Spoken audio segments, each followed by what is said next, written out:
Welcome to Chanakya GS teaching centre में आप सभी लोगों का स्वागत है। मैं श्याम कुमार। देखिए, आज आपको बताने वाले हैं कि क्या जिस तरीके से इसका बीपीएससी में एक प्रश्न पूछा गया था कि प्रथम बौद्ध महासभा कहाँ आयोजन किया गया, वो क्वेश्चन पूछा गया है, जो कि आपको प्रूफ के साथ इसका बताया जाएगा। और उसके बाद अगर आप सब एक बात इतना जान लीजिए कि अगर प्रथम बौद्ध महासभा आयोजन कहाँ हुआ है, अगर ये प्रश्न पूछा गया है तो इससे भी संबंधित प्रश्न पूछे जाएंगे।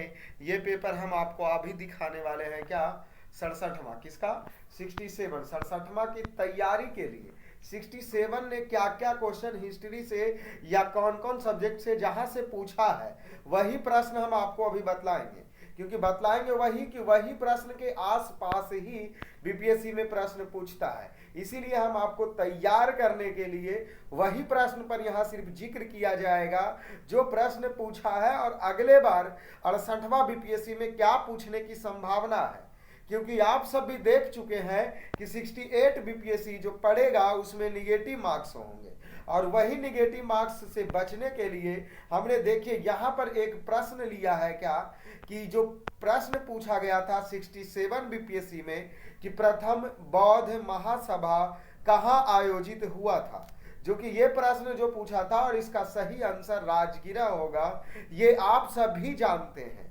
इसीलिए जब अगर प्रथम बौद्ध महासभा कहाँ आयोजित हुआ था अगर जगह पूछा है तो अगले एग्जाम में इससे और भी संबंध पूछने की संभावना बनती है। और यही संभावना को देखते हुए हम सब प्रथम जो बौद्ध संगीतियां चारों जो हुई है उस पर जिक्र करने वाले हैं कि चारों बौद्ध संगीतियां समय, स्थान और शासन काल। क्योंकि अगर पहला बौद्ध संगीति का स्थान पूछा है तो इसी से प्रश्न अगले बार भी 68वां बीपीएससी में पूछेगा, ये बात तय है। इसीलिए हम सब इसको याद कर ही लेंगे तो जो अच्छा है कि निगेटिव मार्क्स ना आए। जो कि देखिए, सबसे पहले इसमें बौद्ध संगीति में हमें याद करना होगा कि टोटल बौद्ध संगीति कितने हुए हैं, जो शायद आप सब भी बहुत अच्छे से जानते होंगे। इसीलिए बौद्ध संगीति 4 होता है, प्रथम बौद्ध संगीति, द्वितीय बौद्ध संगीति, तीसरे बौद्ध संगीति और चतुर्थ बौद्ध संगीति।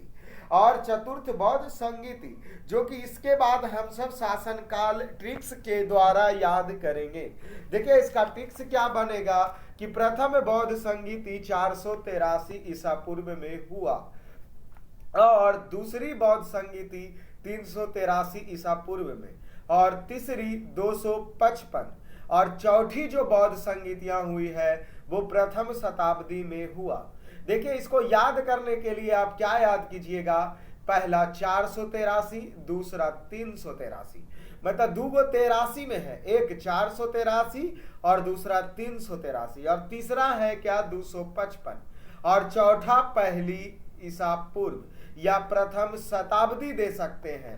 अब इसका स्थान याद करने के लिए देखिए आप सब क्या कीजिएगा, पहले इसको अच्छे से ट्रिक बाय ट्रिक याद करना है। कैसे कि प्रथम अगर बौद्ध संगीति राजगीर में हुई है तो दूसरा वैशाली में होगी, और तीसरा पाटलिपुत्र में, और चौथा कुंडलवन जो कि कश्मीर में पड़ता है। तो इसमें निगेटिव से बचने के लिए आपको एक्यूरेट याद रखना होगा कि प्रथम जो बौद्ध संगीति है वो राजगीर, दूसरा वैशाली, तीसरा पाटलिपुत्र और चौथा कुंडलवन कश्मीर में। अब देखिए, शासन काल के लिए आपको एक ट्रिक्स बताते हम हैं किस तरीके से शासन काल को बिना गलती किए हुए कैसे याद रखेंगे जिसके बारे में। तो देखिए, इसके लिए हमने एक ट्रिक बनाया है। क्या अक अक, क्या अक अक शब्द आप याद रखिए। अक अक शब्द से देखिए, अ से अजात शत्रु, क से कालाशोक, और फिर अ से अशोक, और क से कनिष्क।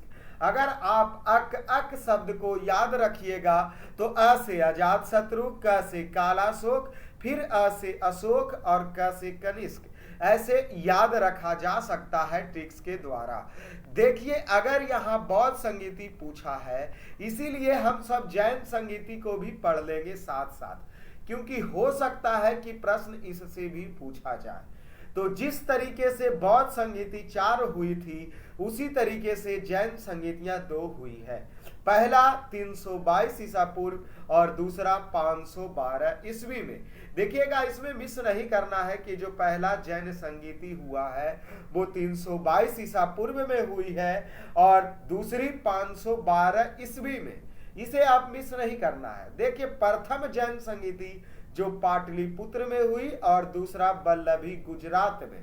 प्रथम बौद्ध संगीति का अध्यक्ष स्थूलभद्र था और दूसरा का श्रवण क्षमा श्रवण था। देखिए, पहली जो जैन संगीतियां हुई वो चंद्रगुप्त मौर्य के शासक के समय में हुआ।